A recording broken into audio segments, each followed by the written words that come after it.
Dear students, আমি BM sir বলছি। দেখো, আজ একটা গুরুত্বপূর্ণ বিষয় নিয়ে আমি তোমাদের সামনে হাজির হয়েছি।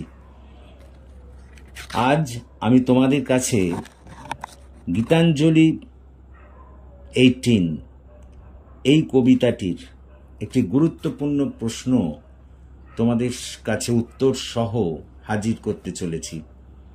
তোমরা জানো LCC 2 যাদের সিলেবাসের অন্তর্ভুক্ত যারা, তাদের জন্য এই গীতাঞ্জলি 18 কবিতাটি খুবই গুরুত্বপূর্ণ। রবীন্দ্রনাথ ঠাকুর রচিত এই কবিতাটি খুব গুরুত্বপূর্ণ এবং এখানে তোমাদের জন্য আমি এমনই একটা কোশ্চেন উত্তর সহ হাজির করেছি যা এখান থেকে যে ধরনের বড় কোশ্চেনই দিক না কেন তোমরা এই উত্তরটি লিখতে পারো এবং এতেই তোমাদের কাজ চলবে। তা যদি তোমাদের সামারি লিখতে দেয় তাহলে এটা লিখতে পারো, ক্রিটিক্যাল অ্যানালিসিস লিখতে দেয় তাহলেও তোমরা এটা লিখতে পারো, এবং যদি তোমাদের অ্যালেগরিক্যাল মিনিং লিখতে দেয় তাও তোমরা এটাকেই লিখতে পারো। অর্থাৎ যে কোনো বড় প্রশ্নের উত্তর এটার মধ্যে দিয়ে দেয়া যাবে, এইটাকে যদি তোমরা করে নাও। অর্থাৎ একটা প্রশ্ন করলেই এখান থেকে সব প্রশ্নের উত্তর হয়ে যাবে। কিন্তু তো দেখো, এসো আমরা সেই প্রশ্নটি তোমাদের সামনে হাজির করি, সেই উত্তর সহ প্রশ্নটি তোমাদের সামনে হাজির করি। আমি সঙ্গে সঙ্গে বাংলার তর্জমাটুকুও করে দিচ্ছি যাতে তোমাদের কাছে বিষয়টা পরিষ্কার হয়। আর একটা কথা বলে রাখি, এই গীতাঞ্জলি 18-এর বাংলায় সারাংশ এবং লাইন বাই লাইন এক্সপ্লেনেশন আমার একটা ভিডিও করা আছে, তোমরা সেটা দেখে নিতে পারো। সেটা দেখলে এটা কিন্তু আরও সুবিধা হবে বুঝতে। তো এসো আমরা লিখি, আমরা বলি বিষয়টা। Write down the critical analysis of the poem Gitanjali 18 written by Rabindranath Tagore. অর্থাৎ এই কবিতার একটা সমালোচনামূলক আলোচনা আমরা এখানে করতে চলেছি। দেখো, এবার আমরা উত্তরে ঢুকে পড়ি। Analysing the poem Gitanjali 18, it is found that the great poet Rabindranath Tagore has depicted the relationship between God and his devotee as a relationship of love and affection. Gitanjali 18 কবিতাটি পাঠ করে দেখা যায় যে বিখ্যাত কবি রবীন্দ্রনাথ ঠাকুর তাঁর এই কবিতার মধ্যে দিয়ে ঈশ্বর এবং তার ভক্তের মধ্যে একটা স্নেহ ভালোবাসার সম্পর্ককে অতি সুন্দরভাবে তুলে ধরেছেন। Moreover, it is found that the poet Rabindranath Tagore has taken God as his soulmate. আরও দেখা যায় যে কবি রবীন্দ্রনাথ ঠাকুর এখানে তার ঈশ্বরকে তার অন্তরাত্মা বলে গ্রহণ করেছেন। As both moments of union and separation prevails in love affairs, একটা ভালোবাসার সম্পর্কে যেমন কখনো কখনো বিচ্ছেদ আবার কখনো কখনো একটা মিলনের পরিবেশ থাকে, similarly Rabindranath Tagore presents himself in such a bonding with God in this poem.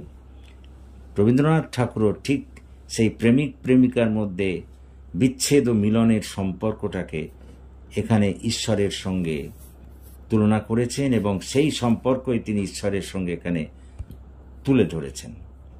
Paragraph. In the context of the poem, it is found that a lover is waiting outside at the door of his lover.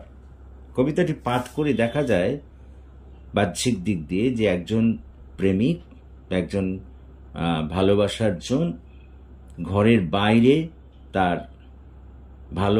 প্রেমিকের কাছে যাওয়ার জন্য বা তার প্রেমিকার কাছে যাওয়ার জন্য অপেক্ষা করছে। He goes on waiting, সে অপেক্ষা করেই চলেছে। But the lover who is inside the room is not opening the door and is keeping the poet lover waiting alone when the nature is becoming dark and the dark clouds are indicating that it will start raining before long.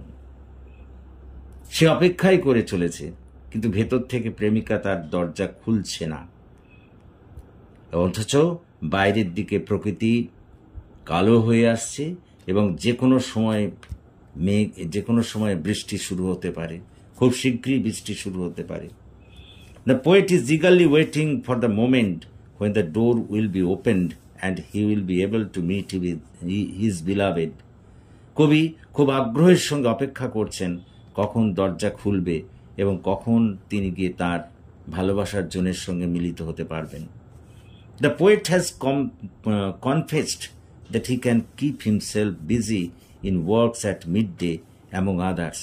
কবি স্বীকার করে নিয়েছেন যে যখন তিনি তার মধ্য গগনে, তখন তিনি অন্যান্যদের সঙ্গে কাজে কর্মে ব্যস্ত থাকেন। But when he gets alone and the world becomes dark, কিন্তু যখন তিনি একাকী হয়ে পড়েন, গোটা পৃথিবীটা একেবারে অন্ধকারে ভরে যায়, he wants to return to his beloved, তখন তিনি তার কিন্তু ভালোবাসার জনের কাছে ফিরতে চান। But the poet is not allowed to enter into the room, কিন্তু কবিকে ভেতরে প্রবেশ করতে দেয়া হয় না। And that's why, এবং সেই কারণেই he has become frustrated, সেই জন্য তিনি হতাশ হয়ে পড়েছেন। He cannot understand how he will pass these long rainy hours alone outside without the company of his beloved. তিনি ভাবতেই পাচ্ছেন না কি করে তিনি তার ওই ভালোবাসার জন ছাড়া এই মুহূর্তটা, এই যে বৃষ্টি স্নাত মুহূর্তটা, এই প্রাকৃতিক দুর্যোগটা একাকী কাটাবেন। Paragraph: The great poet Rabindranath Tagore has thrown light on an absolute truth through this allegory. কবি রবীন্দ্রনাথ ঠাকুর এই রূপকধর্মী কবিতাটির মধ্যে দিয়ে একটা চরম সত্যের প্রতি আলোকপাত করেছেন। Actually, he has wanted to say that a man in his youth, at the peak of his success, forgets the God.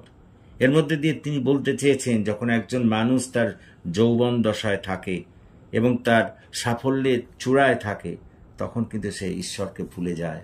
and keeps himself crowded with mortal relationship, এবং সে নিজেকে এই পার্থিব সম্পর্কের মধ্যে আটকে রাখেন। At that time he feels himself complete and satisfied.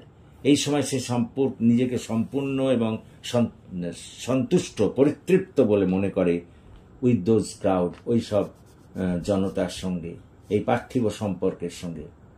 But this situation does not last long, কিন্তু এই ধরনের অবস্থা বেশি দিন টেকে না।